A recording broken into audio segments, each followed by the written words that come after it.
Ang kwentong ito ay hango sa totoong buhay. Karanasan ito ni Kitot. Taong 1977, Baco, Oriental Mindoro.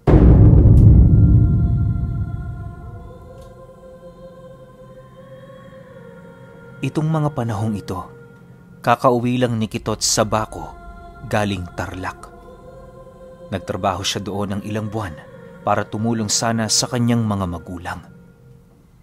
Subalit sa hindi maipaliwanag na dahilan, bigla na lamang itong nagloko sa kumpanyang pinagtatrabahuhan nito.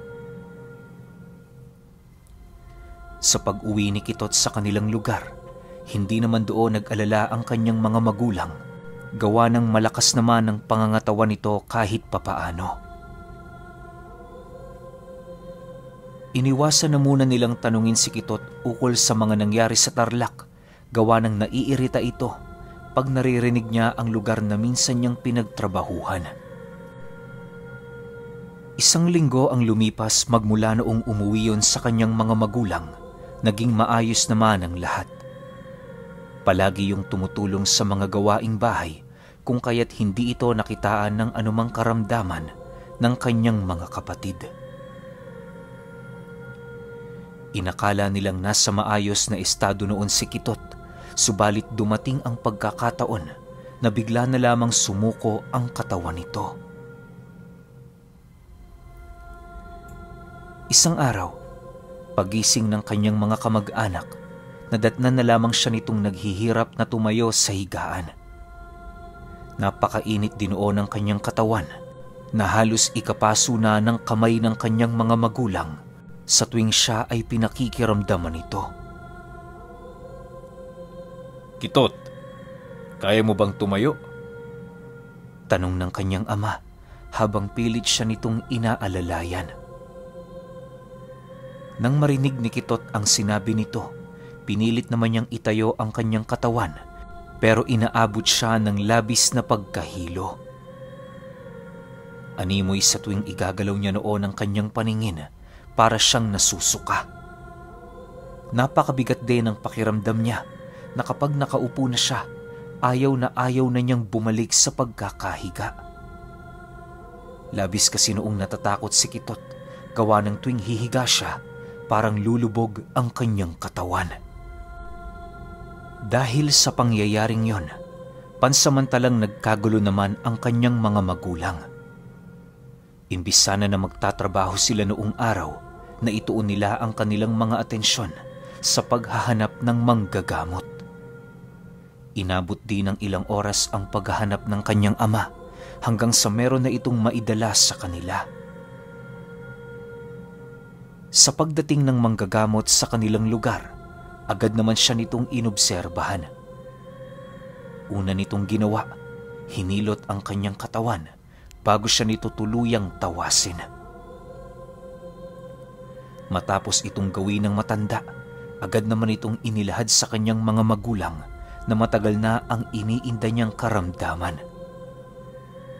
Pagtawas nito sa kanya, bumungad sa kanila ang atay ni Kitot na kalahati na lamang.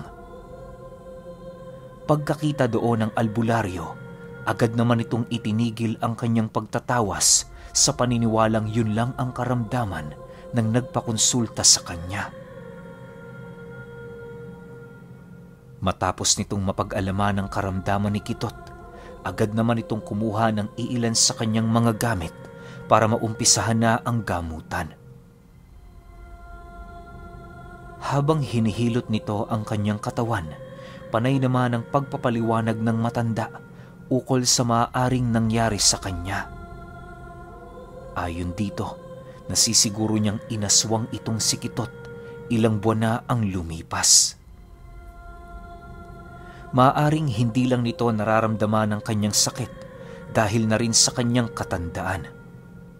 Dagdag pa ng albularyo na kung napabayaan pa yon ng isang taon, maaaring yun din ang maging sanhi ng kanyang kamatayan. Nagbigay abiso din ito sa kanila na wala silang dapat ipag-alala sa nawalang kalahating atay niya sa kadahilan ng babalik din naman yun sa normal matapos ang kanilang gamutan. Makalipas ang 2 araw, patuloy pa rin ginagamot si Kitot ng albularyo. Nagsisimula sila mga bandang 9:00 at natatapos sila mga bandang 4:00 na. Nagpatuloy ang ganoong sitwasyon sa kanilang tahanan sa loob ng 1 linggo hanggang sa dumating ang puntong naibalik na ng albularyo ang kanyang nawawalang atay. Matapos ang napakahabang gamutan, ibinilin sa kanya ng matanda na umiwas muna siya sa mga mabibigat na gawain. Kinakailangan niyang magpahinga sa loob ng 1 buwan upang masigurong hindi na babalik ang kanyang karamdaman. Iho, dagdagan mo ang iyong pag-iingat. Habang naghihilom ang iyong laman loob, napakabango niyan para sa pang-amoy ng mga aswang. Para kang nagdadalang tao. Kaya ngayon pa lang sinasabi ko na sa iyo, huwag na huwag kang magpakakampante. 2 lang ang maaaring mangyari sa iyo. Pwedeng gumaling ka o yan pa ang maging sanhi ng kamatayan mo. Babala ng albularyo habang inaayos nito ang kanyang mga gamit. Nang marinig ito ng kanyang mga magulang, agad din naman itong lumapit sa albularyo upang humingi ng karagdagang proteksyon para kay Kitot. Kahit papaano, ramdam naman niya ang pagmamahal ng kanyang ama't ina sa kanya na siya namang nagbibigay sa kanya ng lakas na patuloy na lumaban sa hamon ng buhay. Tatang, pwede bang bigyan niyo kami ng pangontra? Wala din kaming alam sa mga sinasabi ninyo eh. Ni hindi pa nga kami nakakakita ng mga ganyan. Oo, nakakarinig kami, pero wala pang nakakasaksi sa amin. Singit naman ng kanyang ama. Pagkarinig nito ng albularyo, agad naman itong iniabot sa kanyang ama ang isang supot ng mga halamang gamot. Ito, makakatulong to sa inyo. Kapag gabi ilagay mo yan sa tiyan ng anak mo. Paisa-isa lang. Magdasal din kayo bago matulog at huwag niyong kakalimutan ang magsunog ng balat ng nyog. Makalimutan niyo na ang lahat, huwag lang ang mga bagay na yan. Sagot naman dito ng matanda. Matapos nilang mag-usap, agad din naman yung umalis, dala-dala ang iilan nilang ibinigay na abuloy. Nang silang magpamilya na lamang ang naiwan, mariing sinunod nila ang lahat ng inihabili ng matanda sa kanilang pamilya. O Kitot, narinig mo ang sinabi ng albularyo. 1 buwan ang pagpapahinga. Iwasan mong lumabas ng hapon, lalong-lalo na kapag gabi. Kumain ka ng mabuti at magpalakas ka para makatulong ka na ulit sa amin. Kapag meron kang dinaraing na masamang pakiramdam, agad mo tong ipagbigay alam sa amin. Wika ng kanyang ama. Oho, tay. Pasensya na ho kayo ha. Hindi ako makakatulong sa ngayon. Pero hayaan nyo, balang araw makakabawi din ako sa inyo. Huwag mo nang isipin yan, Kitot. Nandito pa naman ang mga kapatid mo eh. Makalipas ang ilang araw na pamamahinga ni Kitot, naging maayos naman ang lahat. Maigi nilang sinunod ang sinabi ng albularyo noon upang mas lalong mapabilis ang kanyang paggaling. Si Kitot naman, animoy isang nagdadalang tao sa kanilang bahay dahil sa wala itong gaanong ginagawa. Kain, tulog at pahinga lang ang ikot ng buhay nito sa loob ng halos 1 buwan. 2 linggo lang noon ang makalipas, napapansin na ni Kitot ang hindi gaanong pagtugon ng kanyang ama sa mga bilin ng albularyo. Naiintindihan naman niya yun kahit papaano, lalo pat abalang-abala din yun sa kanilang trabaho. Medyo ramdam na din niya ang kagipitan ng kanilang pamilya, lalo pat aminado siyang palamunin siya sa kanila. Isang hapon, habang nag-iisa sa loob ng bahay itong si Kitot, merong kumatok na panauhin sa pinto. Akala niya mga magulang niya, kaya ang ginawa niya binuksan niya. Paghawi niya ng pinto, bumungad sa kanya ang dalawang lalaking may kulukulubot na pagmumuka. Seryoso yung nakatitig sa kanya habang hindi umiimik. Maya-maya pa, nakaramdam siya ng takot sa kanyang katawan nang titigan ng isa sa mga ito ang kanyang tiyan. Kitang-kita ni Kitot ang pagtulo ng laway ng lalaki na parabang natatakam. Sino ho ba kayo? Anong kailangan nyo? Tanong ni Kitot sa mga panauhin. Nang marinig ito ng dalawa, agad naman yung napatingin sa kanya habang maamong ngumingiti. Nandirito ba ang tatay mo? Mga katrabaho niya pala kami sa sakahan. Sagot naman ito sa kanya. Dahil sa sinabi nito, wala nang nagawa si Kitot kundi papasukin ang dalawa. Inabisuhan niya yung maghintay sa loob, subalit hindi naglaon, nagpaalam na din yon sa kanya. Takang-taka naman siya noong mga oras na yon, gawa ng inakala niyang meron itong importanteng pakay sa kanyang ama. Sa pag-alis ng dalawa, nanatiling tulala si Kitot habang iniisip ang mga nangyari. Ilang minuto pa ang lumipas, bigla namang nanlaki ang kanyang mga mata nang maalala niya ang babala sa kanya ng albularyo. Bago pa man niya mailagay ang halamang gamot na ibinigay nito sa kanyang tiyan, bigla na lamang siyang bumagsak sa lupa habang mabilisang nanghihina. Iwinaklit na din niya sa kanyang katawan ng halamang gamot na nakadikit doon, gawa ng nakakaramdam siya ng labis na pagkapaso. Halos inabot pa siya noon ng 2 oras bago tuluyang matulungan ng kanyang mga magulang. Ayon sa ama ni Kitot, nadatnan siya nitong nakabulagta sa sahig, namumutla ang mga balat at halos hindi na gaanong humihinga. Natulungan naman sila ng albularyo noon pero hindi yun sapat upang maibalik siya sa dati niyang estado. Magmula noong nangyari ang insidente, nawala na ang kakayahan ni Kitot na makapagsalita. Hindi na din siya gaanong makatayo dahil na rin sa labis na pamamanhid ng kanyang mga paa. Halos inabot din noon ng 2 araw bago tuluyang makumpirma ng manggagamot ang tungkol sa 2 panauhin na bumisita sa tahanan nila. Ayon sa albularyo, maaaring ang pumasok noon sa bahay nila Kitot ay 2 aswang. Maaari ding naglagay yon ng sumpa sa kanyang katawan na siya namang hindi niya gaanong nakita. Dagdag pa ng albularyo na kung hindi niya pinapasok ang mga ito, maaaring hindi siya magkaganon. Subalit, anuman ang pagsisisi ng kanilang pamilya, huli na yon para kay Kitot. Sa ngayon, wala tayong magagawa.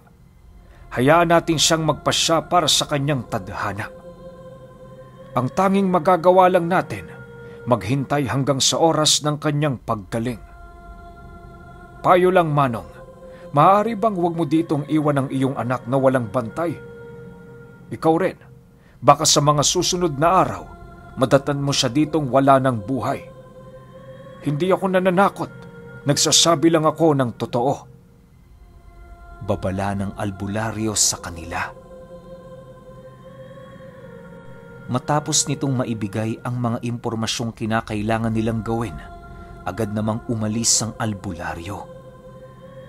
Nais man sana nila yung panatilihin ng halos 1 araw sa kanilang tahanan, hindi yun magagawa ng matanda sa kadahilan ng may mga pasyente din yung inaalagaan. Ayon sa albularyo, na kapag ibinuhos niya ang oras niya kay Kitot, maaaring mamatay ang 3 pasyente na nasa kanyang tahanan. Hindi hamak na mas malala ang karamdaman ng mga taong yon at mas nauna itong nagpakonsulta sa kanya. Nais man niyang tulungan ng pamilya nito, wala siyang magagawa sapagkat iisa lamang ang kanyang katawan. Dagdag pa nito sa kanila, mahirap para sa parte niyang mamili, ngunit kinakailangan niya yung gawin. Hindi lang kasi sila Kitot ang nagtitiis, kundi pati na rin ang pamilyang nagtiwala sa kanya ng mga mahal nito sa buhay. Sa pagpapatuloy ng kanilang pag-uusap, umalis na nga ang albularyo at maigi nitong hinimay ang lahat ng mga impormasyong inilahad niya sa mga magulang nito upang masigurong wala nang mangyayaring masama kay Kitot. Akala nila hanggang doon na lamang ang lahat, pero sa pagsapit ng gabi noong araw na yon, nagkaroon ng isang nakakapangilabot na pagpaparamdam sa kanilang tahanan. Hindi pa man gaanong lumalalim ang gabi, nakarinig na sila ng mga pag-angil sa loob ng kanilang bakuran. May mga naglalakad ding nilalang sa lugar, subalit kumakaripas yun ng takbo sa oras na nakakalanghap sila ng usok ng balat ng nyog. Dahil sa hindi nakakalapit ang mga nilalang na yon, kahit papaano'y kampante naman ang mga magulang ni Kitot. Ang kanyang ina, nananatili sa tabi niya, handang magbigay ng tulong sa oras na magdeliryo siya. Ang tatay naman niya noon, patuloy na naglilibot sa kanilang tahanan habang patuloy na nagmumura. Makalipas pa ang isang linggo, ganon at ganon pa rin ang nangyayari. Ang labis lang nila noong ipinagtataka ay kung bakit sa kabila ng mga pagsunod nila sa gabay ng albularyo, hindi pa rin napapawi ang karamdaman ng anak nila. Akala kasi ng magulang noon ni Kitot, madali lang alisin ang sumpa ng aswang, subalit nagkakamali sila. Lingid pa sa kanilang kaalaman noon na ang sumpang tinatangan ng anak nila, merong marka ng iba pang aswang na nalalayo sa lahi ng mga ito. Isang gabi, habang natutulog ang kanilang pamilya, muling bumisita ang mga nilalang sa kanilang lugar. Subalit sa pagkakataong yon, napakatitindi na ng pagpaparamdam ng mga ito na halos umabot na sa puntong mauga ang kanilang bahay dahil sa mga nilalang na nagpupumilit pumasok. Ang labis pa noong ikinakatakot ng mga magulang ni Kitot ay ang pagdedeliryo ng kanilang anak sa lalim ng gabi. Halos awang-awa na sila noon kay Kitot, gawa ng palagi na lamang yung binibisita ng mga aswang kahit nakaratay na ito sa higaan. Dahil sa pagpaparamdam ng mga ito, kung kaya't hindi naabot ni Kitot ang kota ng albularyo sa kanya. Imbis na gumaling siya sa loob ng isang buwan, mas lalo pang tumindi ang kanyang karamdamang iniinda. Habang panay ang pagbalikwas ni Kitot sa kanyang higaan, paulit-ulit nitong binibigkas ang pangalan ng kanyang mga magulang. Mangiyak-ngiyak na dinoon ang kanyang ina, gawa ng hindi ito sanay na makita siya sa ganoong kalagayan. Kitot anak, lumaban ka! Alam kong kaya mo yan! Wika ng kanyang ama habang hinahawakan ang kanyang mga kamay. Nang hindi na nito maatim ang pagpaparamdam sa buong paligid, nagdesisyon na yung lumabas ng kanilang pamamahay. Subalit pagdating niya noon sa kanilang bakuran, bigla namang tumahimik ang buong paligid nang sa hindi malamang dahilan. Pagbalik nito sa loob, muli na namang nagparamdam ang mga aswang na siya namang labis nitong ikinagalit. Ang tanging nagawa na lamang ng ama ni Kitot ay ang pagmumurahi ng mga ito habang patuloy na sumisilip sa labas ng kanilang bahay. Kinaumagahan noong gabi, muling bumisita ang albularyo sa kanila.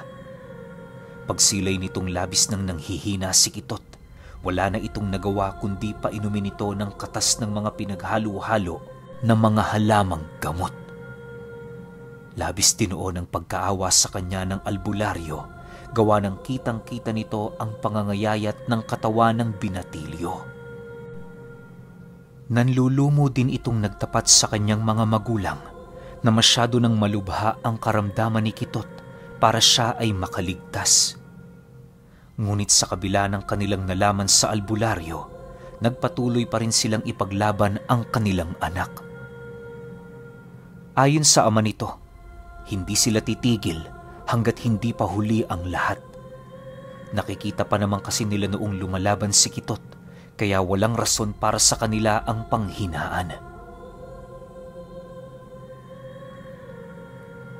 3 araw pa ang lumipas, doon na nila natuklasan ang tinatagong isa pang karamdaman ni Kitot.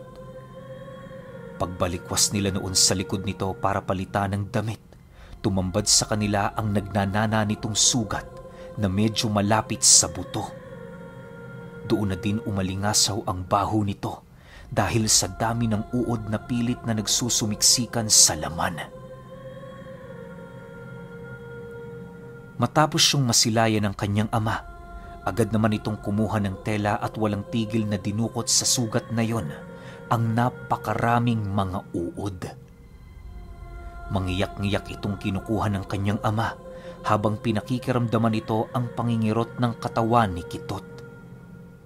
Rinig na rinig din ito ang paghinga ng malalim ng kanyang anak na parabang yun na lamang ang nagagawa nito para mailabas ang kanyang nararamdamang sakit.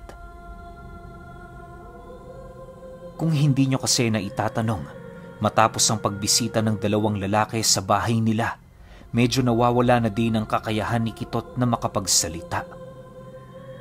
Namumuti na din ang kanang mata nito na parabang dinapuan din ng hindi maipaliwanag na karamdaman. Ayon sa ama ni Kitot, na kung titingnan mo noon ang binata, paniguradong ikaw ay maaawa.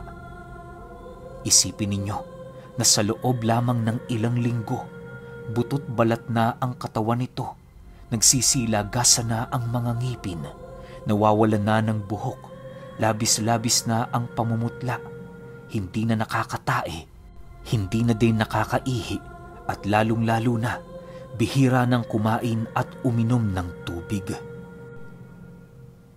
Kahit sinong walang alam sa sakit, makakapagsabi sa kalagayan ni Kitot na hindi na yon magtatagal.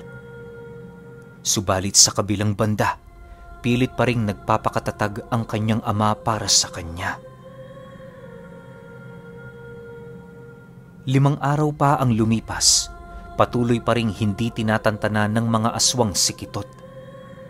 Nawala lang ang mga ito nang magkaroon ng dayong albularyo sa kanilang lugar. Nagkataon namang si Kitot ang unang pasyente nito, kung kaya't nagawa siya nitong matutukan ng husto. Sa pagsilay ng albularyo sa kanyang kalagayan, meron itong inilahad sa mga magulang ni Kitot na isang nakakakilabot na katotohanan. Ayon sa albularyo, nasisiguro niyang hindi lang aswang ang nakalaban ni Kitot, bagkus maging ang karunungan ng isang barang. Labis kasi yung naniniwala na hindi mga ordinaryong uod ang nasa sugat nito. Maaaring hindi yun napansin ng albularyong kanilang pinagtitingnan dahil na din sa dami nitong trabaho. Nang marinig nila ang sinabi ng dayong manggagamot, halos panghinaan naman sila ng loob. Pagkarinig pa nila noon na mamamatay na ang kanilang anak, mas lalo pa sila noong nanlumo sa kadahilan ng hindi na nila alam ang gagawin. Hindi na rin sinubukan ng manggagamot na tulungan pa si Kitot, gawa ng masyado ng malalim ang sakit nito. Kapag sinubukan niya yung tulungan, mas lalo lang yung maghihirap dahil sa pagpupumilit pang lumaban ng kanyang katawan. Tatang, pasensya na kayo pero sana tanggapin ninyo ang lahat. Mamamatay din naman tayo Oras nga lang ang pagitan.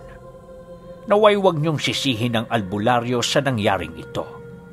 Sigurado kung maging siya man, hindi alam ang pag-atake ng barang. Wala na tayong magagawa. sapagkat ito ang kagustuhan ng Panginoon para sa kanya. May kasabihan nga, di ba? Nakagaya ng mga maya, hindi ito babagsak sa lupa hanggat hindi pinapahintulutan ng Ama. Sa madaling sabi, lahat ng bagay ay kontrol niya. Buhay man o kamatayan, maging ang pagbabago ng kalikasan. Matapos nitong makapagsalita, agad naman itong hinawakan sa kamay si Kitot habang dinadasalan.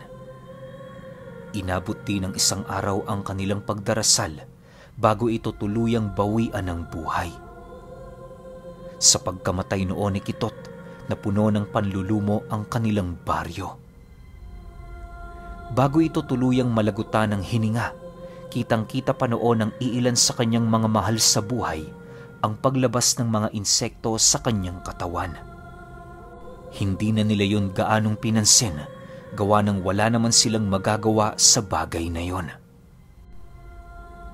Habang nasa kasagsagan ng lamay ang binatilyo, doon natuklasan ng albularyo na nagmula pa ang pambabarang sa ibayong lugar.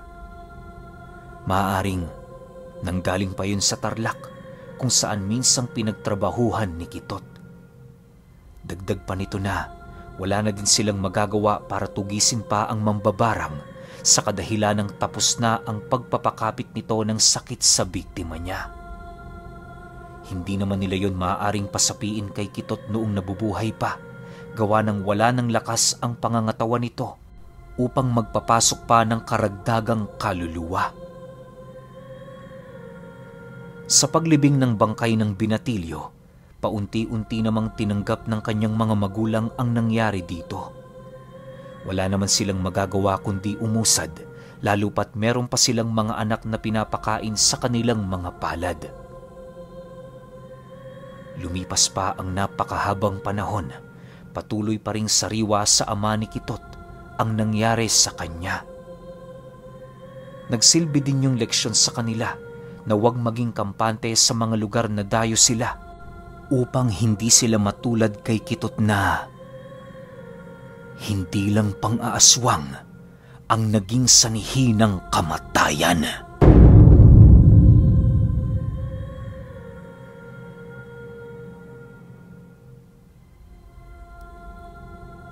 Okay, opinyon ko sa kwento. Unang-una, sobrang kawawa si Kitot. Dahil isipin ninyo, inaswang na, binarang pa. Malamang kahit sinong ordinaryong tao na walang alam pagdating sa espiritual na mundo, aabutin din yung dinanas nito ni Kitot. Pero ang namumuong bula na tanong sa isip ko, bakit nangyari? Bakit inaswang na tapos binarang pa si Kitot? Ano ba to? Meron siyang nakaalitan sa Tarlac? Meron siyang naargabyadong pamilya sa Tarlac na parehas meron ng aral? Kasi parehas kaliwa malamang isang pamilya lang to. Siguro pinsan-pinsan yan o tsuhin-tsahin, ganun yung pagitan yan Bakit kaya? Siguro merong mabigat na kasalanan to si Kitot na kailangan niya talagang pagbayaran. Kasi hindi naman gagawin to ng mambabarang tsaka aswang sa kanya na walang sapat na dahilan. 'Di ba? Mabuti na lang talaga nalaman nung dayong albularyo yung sakit ni Kitot, kaya medyo mas nalinawan din ako ng konti. Kasi nung una iniisip ko kung pang-aaswang lang yun, matik na makokontra yun ng unang albularyo Kasi ang dami nang binigay sa kanila, di ba? Dinagdagan pa nga ng pangontra. Yun nga lang, hindi niya na-detect na meron palang halong barang. Kaya dire-diretso yung naging sakit ni Kitot. Hindi man siya namatay sa pang-aaswang, siguro sa pambabarang na. Tapos nadadagdagan na lang ng konti nung pang-aaswang. Yun lang yung sa tingin ko nangyari kay Kitot, kaya medyo karumal-dumal talaga yung pagkamatay niya. Pero kayo, kung may opinyon kayo sa kwentong ito, i-comment nyo lang sa baba. Yun lang. Hanggang sa susunod na kwento. Salamat.